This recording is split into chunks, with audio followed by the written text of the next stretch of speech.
Bismillahirrahmanirrahim. Assalamualaikum warahmatullahi wabarakatuh. Alhamdulillah wassalatu wassalamu ala Rasulillah wa ala alihi wa sahbihi wa mawalah. Teman-teman mahasiswa yang saya banggakan, hari ini kita akan kuliah tentang akhlak, etika, dan moral pada pertemuan atau yang materi ke-6 kita di hari ini ya. Pertama kita akan bahas apa itu pengertian akhlak. Akhlak itu merupakan, kalau dalam bahasa Arab, bentuk plural dari kata khulqun, yang artinya tingkah laku, perangai maupun tabiat. Nah, sedangkan menurut istilah ini kalau nggak salah diambil dari pengertiannya Al-Ghazali atau Ibnu Miskaweh ya. Akhlak itu adalah daya kekuatan jiwa yang mendorong perbuatan dengan mudah dan spontan tanpa berpikir panjang dan tanpa merenung lagi. Jadi akhlak itu sudah menjadi daya kekuatan di dalam jiwa yang mendorong kita berbuat sesuatu tanpa berpikir panjang. Nah itu. Nah dengan demikian, pada dasarnya akhlak itu melekat pada diri seseorang secara spontan, diwujudkan dalam tingkah laku atau perbuatan. Ya, jika perbuatan spontan itu cenderung banyak baiknya sesuai dengan nilai agama, maka dikatakan akhlak itu akhlak mahmudah atau akhlak karimah. Tapi kalau perbuatan yang spontan itu lebih banyak cenderung kita melakukannya nggak baik, maka disebut akhlak zamimah atau mazmumah, akhlak yang enggak baik. Itu namanya akhlaknya sudah spontan keluar dari diri kita, apa yang kita lakukan tanpa banyak berpikir panjang, itu akhlak menurut pengertiannya.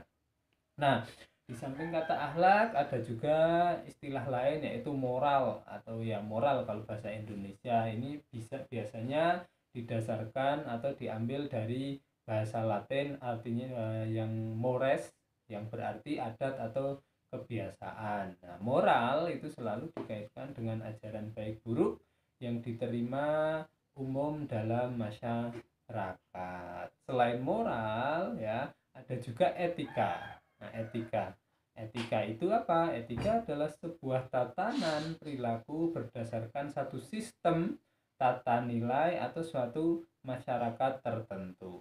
Nah, kalau etika ini lebih banyak dikaitkan dengan ilmu atau filsafat ya. Biasanya mengenal standar baik buruk itu di etika. Makanya dalam etika, terutama dalam aksiologi, itu mengenal dua nilai, nilai etis dan nilai estetis. Nah, etis itu ya terkenal dengan baik buruknya.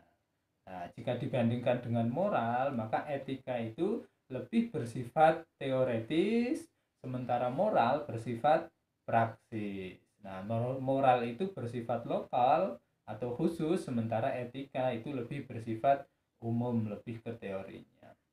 Nah, lalu di dalam Islam, akhlak ini sangat erat kaitannya dengan tasawuf. Apa itu tasawuf? Tasawuf adalah jalan untuk mendekatkan diri kepada Tuhan. Nah, di dalam tasawuf kita mengenal yang namanya nanti step-step atau langkah-langkah, atau mungkin bahasa lainnya kalau bahasa Arabnya itu maqalat wal ahwal, untuk mendekatkan diri kepada Tuhan.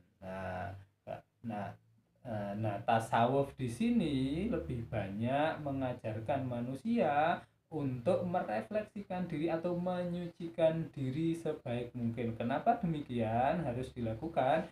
Karena dalam Islam Tuhan itu kan maha suci ya, maha suci dan maha sempurna. Maka untuk bisa kehadirat Tuhan, bisa berkomunikasi dengan Tuhan, bisa istilahnya dekat dengan Tuhan, manusia itu juga harus berupaya menyucikan diri sebisa mungkin ya, sebisa mungkin, sebaik mungkin ya.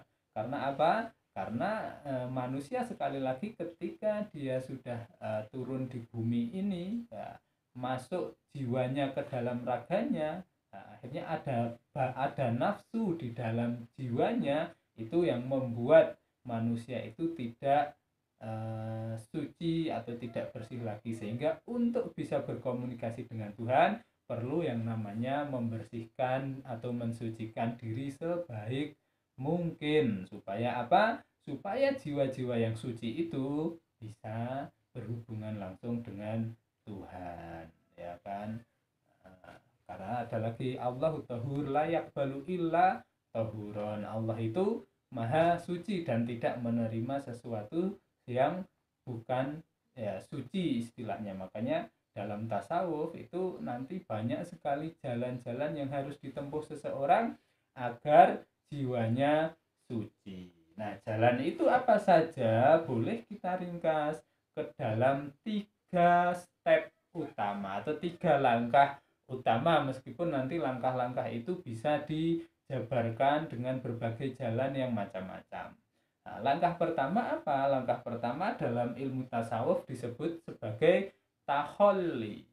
Takholli itu apa? Takholli itu dari bahasa Arab takholla ya takholla takhollian. Artinya apa? Mengosongkan. Mengosongkan apa? Mengosongkan diri dari sikap ketergantungan terhadap kehidupan duniawi ini. Nah, hal ini ya, takholi ini dapat dicapai dengan menjauhkan kita misalkan dari kemaksiatan, dari bergantung dengan segala sesuatu yang di dunia ini, ya bergantung kepada orang lain, bergantung kepada teknologi, bergantung pada apapun lah. Nah, itu namanya takholi. Karena apa? Di dalam Islam itu mengandaikan hubungan, atau mungkin boleh kita katakan kalau kemarin kita bicara masalah hukum kausalitas juga. Nah, yang menyebabkan kita ada dan menyebabkan katakanlah menjalankan alam raya ini ya adalah Tuhan semata. Sehingga dalam konsep tasawuf ini tak layaklah kita menyandarkan segala sesuatu kepada selain Tuhan, ya. Maka hal-hal yang terkait dengan hubungan duniawiyah itu harus benar-benar dikosongkan. Itu takholli, mengosongkan hati, jiwa, dan pikiran kita dari hal-hal yang enggak baik, hal-hal selain Tuhan, ya. Makanya nanti dalam takholli ini ya kita berusaha menjadi lebih baik lagi, ya, menjadi lebih baik dan selalu berusaha ke arah sana. Supaya apa? Supaya jiwa kita itu benar-benar bersih, ya. Setelah bersih nanti kita masuk ke step yang kedua yang namanya tahalli. Tahalli itu apa? Beda titik saja ya. Kalau tahalli pakai kho dalam bahasa Arab, kalau tahalli itu pakai ha.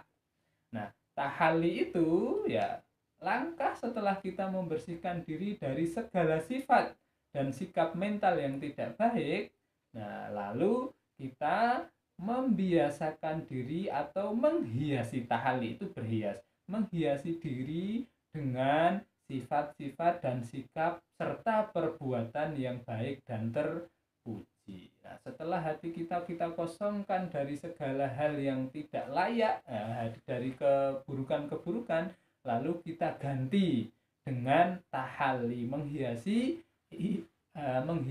isi hati kita dengan perbuatan-perbuatan yang terpuji, yang baik, ya. Nah, itu perbuatan-perbuatan yang diperintahkan lah dalam agama, ya. Kalau akal kita ya yang menganggap perbuatan itu baik, ya itu kita lakukan. Itu namanya tahalli. Tahalli kalau dalam konsepnya nanti makomat dalam tasawuf itu bisa dimulai dari taubat. Setelah taubat nanti zuhud, ya. Zuhud itu menghindari kehidupan dunia. Setelah zuhud nanti wirai. Setelah wirai itu fakar kemudian sabar. Setelah sabar nanti ridho. Setelah ridho ya kita bisa muraqabah dengan Tuhan. Itu mungkin step-step atau langkah-langkah dalam tahalli. Meskipun para ahli tasawuf nanti berbeda-beda langkah-langkah yang harus diambil dalam tahalli ini. Ada yang mengatakan zuhud dulu, ada yang mengatakan fakir, atau fakir itu kalau bahasa letterletnya miskin, ya, enggak fakir, tapi Sebenarnya yang dikehendaki itu fakir itu apa? Memiskinkan diri kita dari selain Tuhan ya. Jadi tidak menganggap hal-hal yang lain. Makanya yang kita butuhkan fakir itu kalau bahasa letterleknya butuh. Nah, makanya kalau dalam para penulis-penulis Arab itu biasanya menulis di akhirnya al-fakir ila rahmati rabbi ya. Orang yang fakir terhadap rahmat Tuhannya. Makanya dalam tasawuf ini juga masuk step yang kedua yaitu tahalli. Kita membiasakan diri dengan sifat-sifat baik. Ya, fakir di sini berarti dia tidak membutuhkan sesuatu, menganggap dirinya lah bagaimana kita berlatihan tidak membutuhkan sesuatu selain Tuhan. Ya, ini sebenarnya step-step yang ya susah juga kalau dilakukan dalam kehidupan dunia, tapi bagaimanapun juga kalau kita mau berhubungan baik dengan Tuhan ya harus dilakukan dengan cara apa? Ya dengan cara mengosongkan hati kita, bukan raganya ya, hatinya. Karena nanti kita membedakan bahwa kehidupan dunia ini nggak bisa ditinggalkan oleh manusia, tapi cara menyikapinya yaitu dengan hati yang tidak selalu tergantung kepada dunia, atau hati kita selalu hanya senantiasa kepada Tuhan atau Allah Subhanahu wa taala. Nah, kalau step-step awal dari taubat, zuhud, fakir, ya sabar ya kan. Orang biasanya kalau boleh kita katakan dari aspek psikologi lah. Nah, orang kalau sudah taubat, dia dulunya bermaksiat ya kan, mengosongkan diri dari maksiatnya, takhalli, kemudian tahali dengan taubat, setelah taubat zuhud lah, nggak usah membutuhkan kehidupan duniawi yang serba yang dulu pernah dijalani dalam kemaksiatan. Itu kan biasanya kemudian menyedikitkan diri dengan dunia, itu kan akan menjadi fakir, istilahnya miskin. Nah setelah miskin, nah istilahnya apa yang harus dilakukan ya, itu orang harus sabar.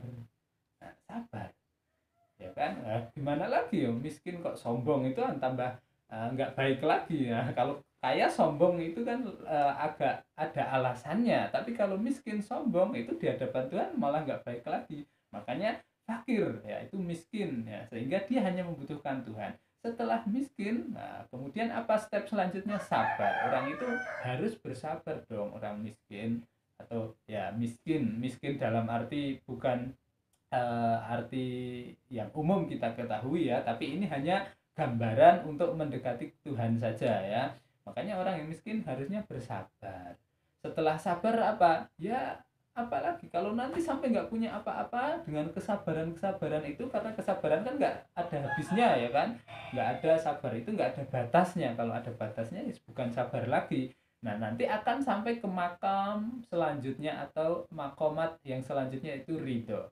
Orang harus akan kalau dia bisa merasa ridho, rela, tulus, ikhlas dengan segala ketetapan Tuhan, baik buruknya, baik dia dilahirkan dalam keadaan apa, miskin semiskin apapun dia bisa menerima. Nah itu berarti hatinya sudah mulai bersih ya. Nanti akan ke step selanjutnya, itu muraqabah, selalu diawasi Tuhan, selalu dinaungi oleh Allah Subhanahu wa ta'ala. Nah tapi ini sekali lagi tidak mudah bagi orang-orang awam seperti kita merasa ridho, rela dengan segala ketentuan Tuhan, baik itu ketentuan yang kita senangi ataupun yang kita tidak senangi. Tapi tidak senang itu terhadap ketentuan Tuhan itu ya sudah masuk nanti penyakit hati, sehingga kita tidak masuk di ridho lagi. Makanya kita harus rela dengan segala ketetapan Tuhan. Makanya kalau ini nanti kita sudah biasa dengan sikap-sikap perbuatan tahalli ini sampai ke ridho,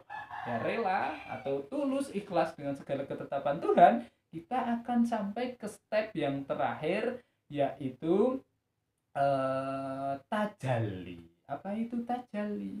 Tajalli itu kalau bahasa letterleknya itu glowing ya, glowing, bersinar.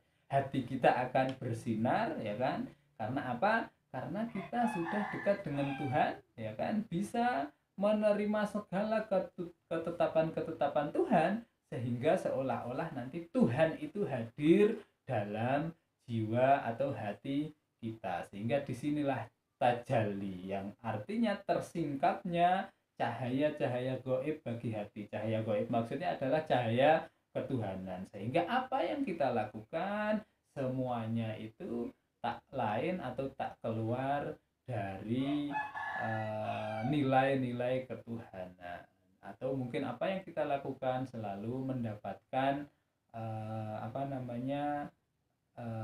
bimbingan dari Allah Subhanahu wa taala, ya. Nah, itu yang perlu kita ketahui dari perkuliahan kali ini. Nah, lalu akhlak itu, kalau kita kembali lagi ke akhlak dan aktualisasinya dalam kehidupan, dari mana didapatkan sumbernya? Nah, dalam Islam itu akhlak itu bersumber dari 3 hal, yaitu hidayah ghoriziyah atau naluri. Hidayah naluriyah, naluri manusia untuk melakukan sesuatu. Ada hidayah akliyah, ya, naluri rasional, sama ada hidayah diniyah. Jadi yang menunjukkan ke itu naluri manusia. Kalau bahasa binatangnya insting, ya. Kita makan, minum, melakukan sesuatu itu kan juga ada naluri ke arah sana. Nah, selain itu ada juga yang mendapatkan akhlak itu dari akalnya, karena banyak sekali akal juga membimbing manusia ke arah tindakan-tindakan yang baik maupun buruk itu kalau manusia. Nah, kalau yang naluri tadi baik manusia, hewan itu ada, tapi kalau hidayah akliyah ini hanya dimiliki oleh manusia. Ada juga sumber yang ketiga, yaitu yang lebih khusus lagi, yaitu hidayah diniyah. Ada nilai-nilai agama yang menuntun kita untuk melakukan sesuatu yang baik dan meninggalkan sesuatu yang buruk. Nah, dengan demikian harusnya ya kita sebagai orang muslim ya nanti melakukan segala sesuatu itu berdasarkan pada hidayah-hidayah yang kita dapatkan, terutama dari hidayah-hidayah agama, sehingga kita bisa membangun akhlak yang baik kepada Tuhan, kepada manusia maupun kepada alam raya ini. Ya, dan akhlak itu sekali lagi butuh kebiasaan, butuh latihan. Makanya dalam tasawuf latihan akhlak ini nggak ada selesainya. Dalam tasawuf orang yang belajar tasawuf disebut salik atau murid, karena dia masih berusaha mencari dan mencari terus, ya, mencari dan mencari, nggak ada habisnya. Sehingga dia harus berbuat baik kepada Tuhan Allah, berbuat baik kepada manusia, sesama manusia, dan berbuat baik juga kepada alam raya ini. Karena apa? Karena baik Tuhan, alam maupun manusia, ya kan, semua bagi seorang tasawuf itu semua menunjukkan kebesaran dan juga ya keagungan Allah Subhanahu wa taala. Bagi orang tasawuf melihat sesama manusia, dia juga merasa bisa introspeksi diri, bisa merasa melihat Tuhan juga, merasa melihat Tuhan. Karena apa? Karena melihat manusia, bagaimana bisa menciptakan makhluk seunik manusia, ya kan, secantik dan seganteng manusia, dengan dianugerahi akal yang